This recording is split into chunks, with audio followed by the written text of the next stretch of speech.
Okay, this is TEDTalk signing practice for interpreting enhancements. This is TED Talks. When we design for disability, we all benefit. This is just for my own benefit and self-improvement. Cold interpreting.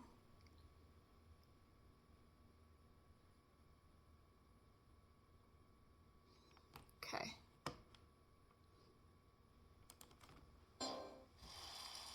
I'll never forget the sound of laughing with my friends. I'll never forget the sound of my mother's voice right before I fell asleep. And I'll never forget the comforting sound of water trickling down a stream. Imagine my fear, pure fear, when at the age of 10, I was told I was going to lose my hearing. And over the next 5 years, it progressed until I was classified as profoundly deaf. But I believe that losing my hearing was one of the greatest gifts that I've ever received. You see, I get to experience the world in a unique way. And I believe that these unique experiences that people with disabilities have is what's going to help us make and design a better world for everyone, both for people with and without disabilities. Now, I used to be a disability rights lawyer, and I spent a lot of my time focused on enforcing the law, ensuring that accommodations were made. And then I had to quickly learn international policy because I was asked to work on the UN Convention that protects people with disabilities.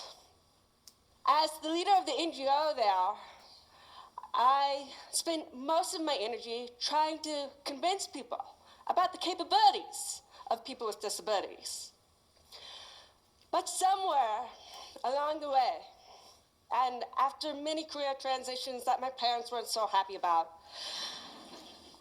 I stumbled upon a solution that I believe may be an even more powerful tool to solve some of the world's greatest problems, disability or not. And that tool is called design thinking. Design thinking is a process for innovation and problem solving. There are 5 steps. The first is defining the problem and understanding its constraints. The second is observing people in real-life situations and empathizing with them. Third, throwing out hundreds of ideas. The more the better, the wilder the better. Fourth, prototyping, gathering whatever you can find to mimic your solution, to test it, and to refine it.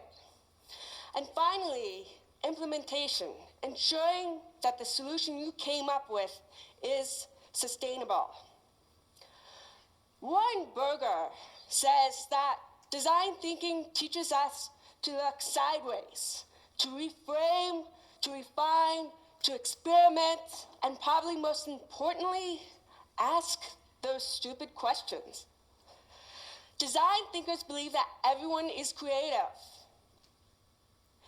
They believe in bringing people from multiple disciplines together because they want to share multiple perspectives and bring them together and ultimately merge them to form something new. Design thinking is such a successful and versatile tool that has been applied in almost every industry. I saw the potential that it had for the issues that I faced, so I decided to go back to school and get my master's in social design.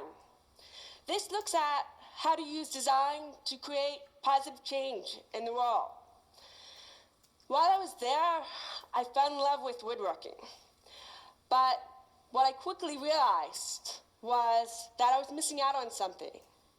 As you're working with a tool, right before it's about to kick back at you, which means the piece or the tool jumps back at you, it makes a sound. and I couldn't hear this sound. So I decided, why not try and solve it? My solution was a pair of safety glasses that were engineered to visually alert the user to pitch changes in the tool before the human ear could pick it up. Why hadn't tool designers thought of this before? 2 reasons. 1, I was a beginner. I wasn't weighed down by expertise or conventional wisdom. The second is I was deaf. My unique experience of the world helped inform my solution.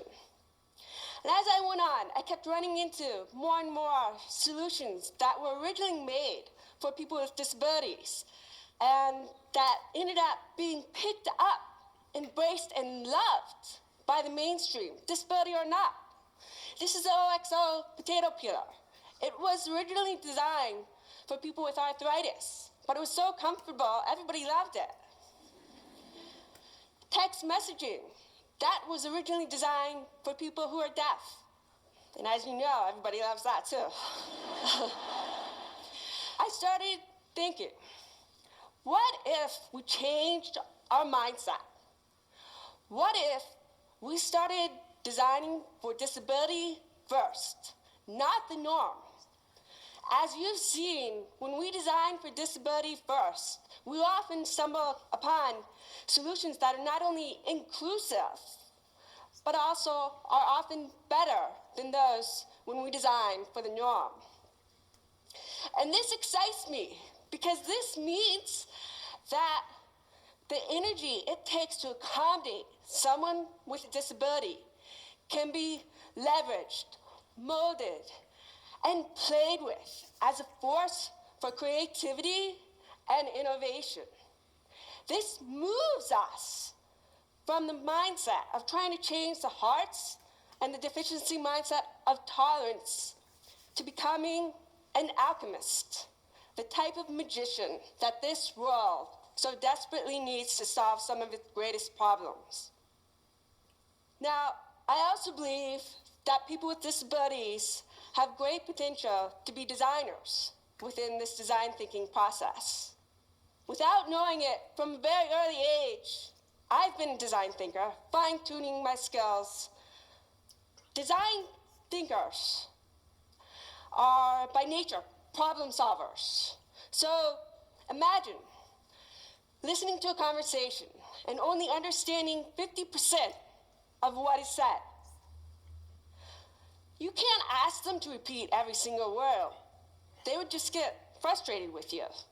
So, without even realizing it, my solution was to take the muffled sound that I heard, that was the beat, and turn it into a rhythm and place it with the lips that I read. Years later,